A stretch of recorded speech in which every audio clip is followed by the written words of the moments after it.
What's going on, everybody? It's your boy Non-Dairy, and today I'm here to finally showcase some Gilded Guardians gameplay. If you haven't already done so, please be sure to check out my previous video where I cover information on the pre-alpha demo.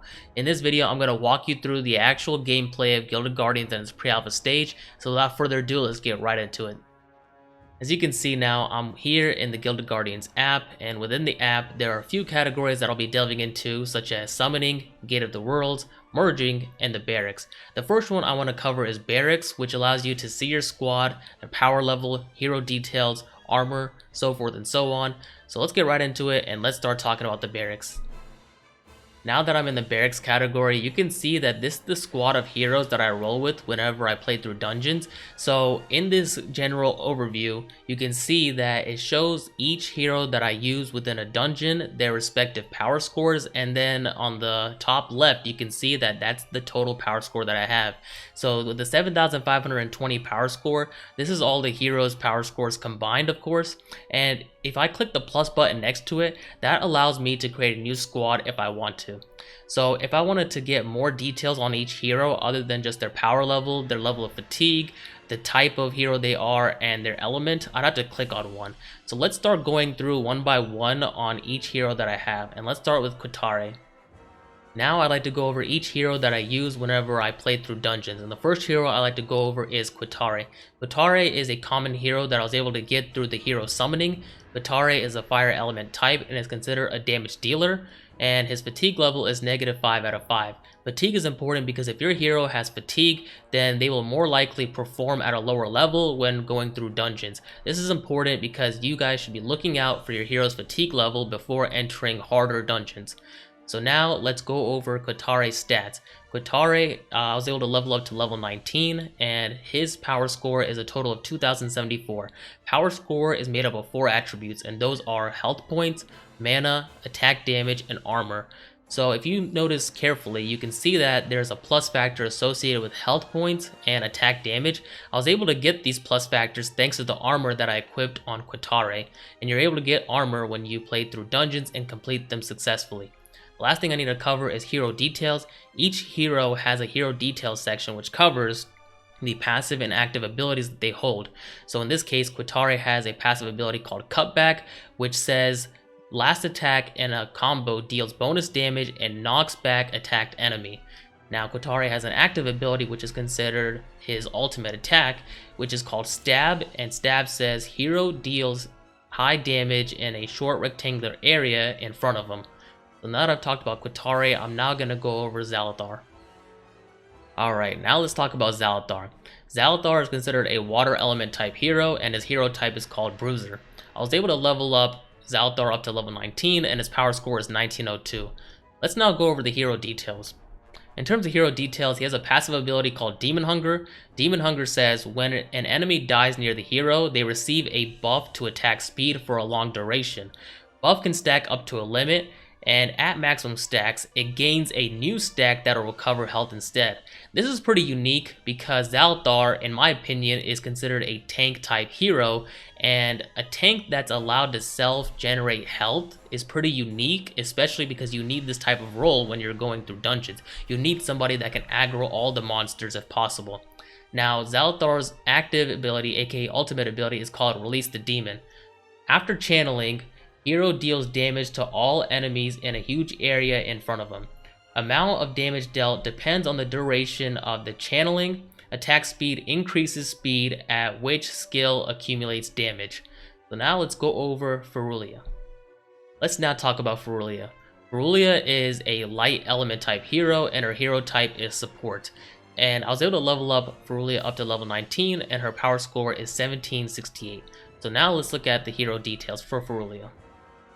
Ferulia has a passive ability called Superiority, which says hero deals bonus damage to slowed enemies, and then she has an active ability called Overwhelming Sigil, which says for a duration, creates a circular area that slows enemies. If the enemy stands in the area for too long, it gets stunned. With that, let's now talk about our final hero, Tomoe. The final hero I'd like to talk about is Tomoe. Tomoe is a rare hero that I was able to get by merging in 8 common heroes. She is a light element type, and her hero type is Bruiser. Do note that Tomoe is only level 10, but her power score is 1776, which is awfully close to Zalathar and Ferulia's, and those two heroes are level 19.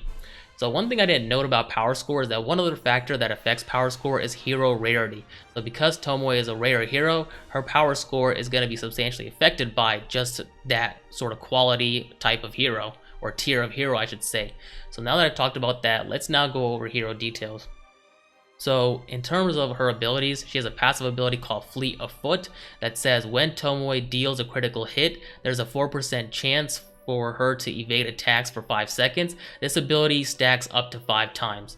And then she has an active ability called Flurry of Blows, which says hero starts rapidly attacking, dealing guaranteed critical strikes, double chance to dodge for 10 seconds. Those were all the heroes that I wanted to talk about in terms of the heroes that I use in dungeons, so let's now go over the hero summoning aspect. As you can see, I'm now here on the summoning category, and in order to summon a hero, you need to have 25 hero shards. As you can see on the image above me, you can see that I have 30 hero shards. So I'm going to show you what it looks like to summon a hero, and it's a pretty quick process. All you do is just click summon a hero, and just like that, I was able to summon a common hero called Kwitare. So now in the next section, I'm going to go over merging heroes. I'm now here within the merge heroes section of the Gilded Guardians app, and in order to merge heroes, you need 8 heroes to merge it into the next higher tier. So in this case, I would need 8 common heroes to merge it into a rare hero. In this case, because I don't have 8 common heroes, I can't do that right now in this video, but I just wanted to show you what it looked like and how you would do it. So for example, if I wanted to merge my heroes, I would select them as follows. And then if the ability were ready, you would see that the merge button in the center of that circle that I have noted here would light up, and it would cost 50 gems to merge your heroes into a rare hero. Do note that merging heroes is considered a burn mechanism, so you want to choose wisely and pick which heroes you want to merge before actually going through with the act. So now that I've noted that, let's now get into the juicy content, which is finally getting into the gameplay of pre-alpha and any tips that I have for you. So let's get right into it. Before I get into Gate of the Worlds and start showing you some pre-alpha gameplay, let me explain one thing, and that's the energy concept. So if you look at the image below me, you can see that that's my energy meter, and my energy meter shows how much energy I have left before I've fully ran out for the day. In this case, the energy system works as follows. You get 10 energy per hour, which means that you're able to play through 24 dungeons a day. So now that I've talked about the energy factor, let's finally get into this gameplay content.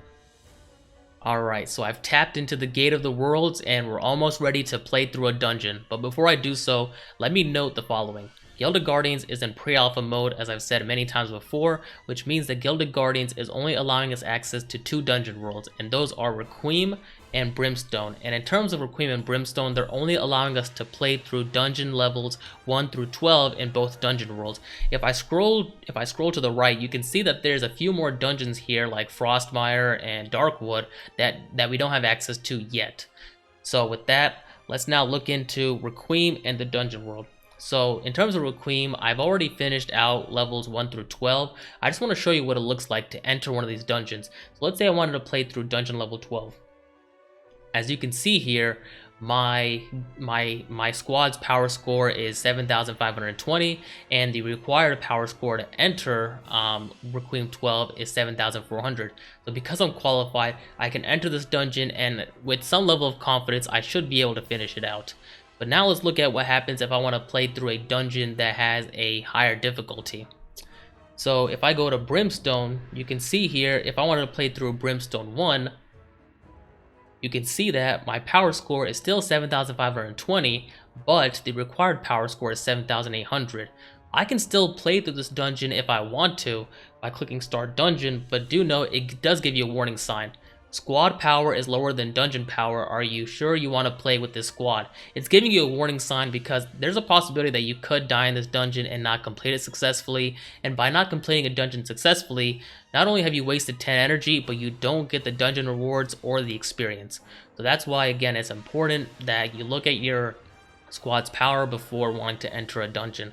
So again, is it possible to do it? Yes, it's possible. As you can see here, I've already gotten through Brimstone level 2, which has a power score of 8,200, with the squad that has a power score of 7,500. So again, it's very much possible. It's just up to you and your skills as a gamer if you can get through it or not.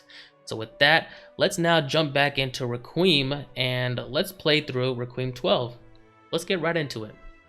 Alright everybody, without further ado, here you go. Here is the Gilded Guardians pre-alpha demo gameplay that you've been waiting for. So in this section, I'm going to walk you through the dungeon gameplay and gameplay mechanics such as how to move, how to attack, how to dodge, and then tips while going through a dungeon yourself. So the first things first, how exactly do you swap through characters? Well, all you have to do is just tap on the portrait you see here. So here I am as Tomoe, here I am as Kwitare, and here I am as Zalathar. It's just as simple as tapping the portrait, and then you can see that there's a blue square around the character that you're controlling. So I like to play as a tank. I like to play with Zalathar just because I've always been a tank, and this really dates back to my days of playing as a tank on World of Warcraft. TMI. Anyways, now let's get through the mechanics of how to move, dodge, etc. So if you want to move, all you have to do is just tap anywhere on the screen and just drag.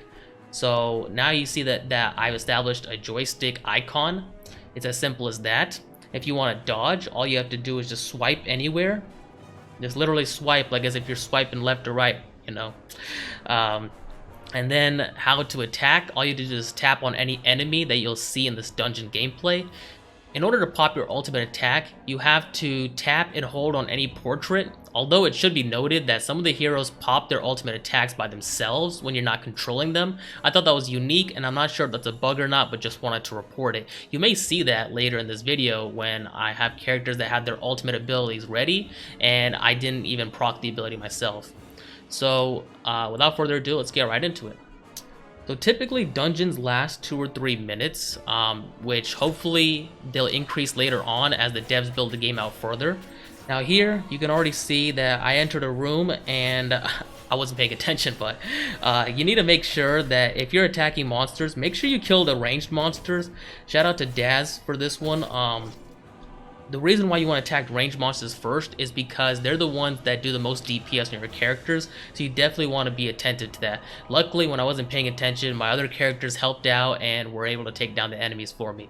But, you know, without further ado, let's continue. So as you can see, enemy right here, an enemy right here. Just want to tap on the screen, and you have to tap multiple times in order to take the enemy down. It's not if you just tap once it works. You have to tap multiple times with the enemy that you're controlling. Here I just popped an ultimate ability. If you saw, I have an ultimate ability set up here, and yeah, let's just activate it. And here we go. Simple as that. Gonna switch back to the tank. Keep on attacking. Making sure to be mindful of all my characters' health to make sure that nobody is on the verge of dying. Gotta make sure you watch out for these axes here because they can do some big damage. I just take it one step at a time. And here we go, more monsters. Typically, again, dungeons last 2 to 3 minutes. This one might last longer because I was just walking you guys through a tutorial, but yeah, again, just for now in the pre-alpha gameplay, 2 to 3 minutes per dungeon, which is not bad at all. And here we go. This is the final room here, so watch out. We got a boss right here. Here we go. Popping that ult, making sure to be mindful of any damage he may incur. And then there are some ranged monsters. Swipe, gotta dodge that. Already died with one character, unfortunately. With 2 characters, that's not bad though.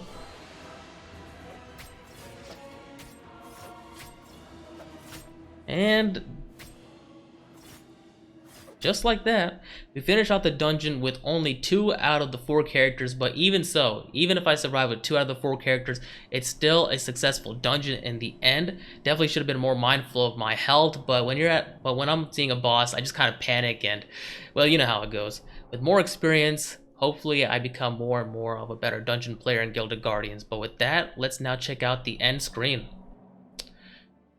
So as you can see here on the end screen, you can see that it gives you an overview of how long it took you to clear the dungeon. It tells you how much damage was dealt and taken, health restored, enemies killed, combos executed, and ultimate abilities used. Looks like I used 13 ultimate abilities. In terms of the gear, we got some really good gear. We got a hatchet, we got a helm, and we got boots, and then we finally get this currency. This currency is the hero shards that are used to summon a hero. So I think I should have enough hero shards to summon another hero. So let's do that now. So I click exit, then I go to summoning, And let's just summon one more hero. Awesome, we got another Zalathar. Just one more common hero closer to being able to merge for yet another rare hero. That was all I had for this section, so thanks for tuning in. That was everything I had to show you today with the Gilded Guardians app and the gameplay itself within the app. So with that, I'd like to say thank you so much for tuning into my YouTube video. I really appreciate it. If you guys enjoyed the video, please like, comment, and subscribe. It'd mean the world to me. Also, please be sure to hit the follow on Twitch and Twitter as well. On Twitch, I stream other blockchain games as well. I will be streaming Gilded Guardians later today if you guys want to check it out. And also, please hit the follow on Twitter so you know what I'm up to, what blockchain games I'm interested in, and when I go live. So with that, again, thank you for tuning in. Please like, comment, and subscribe, and have a great rest of your day.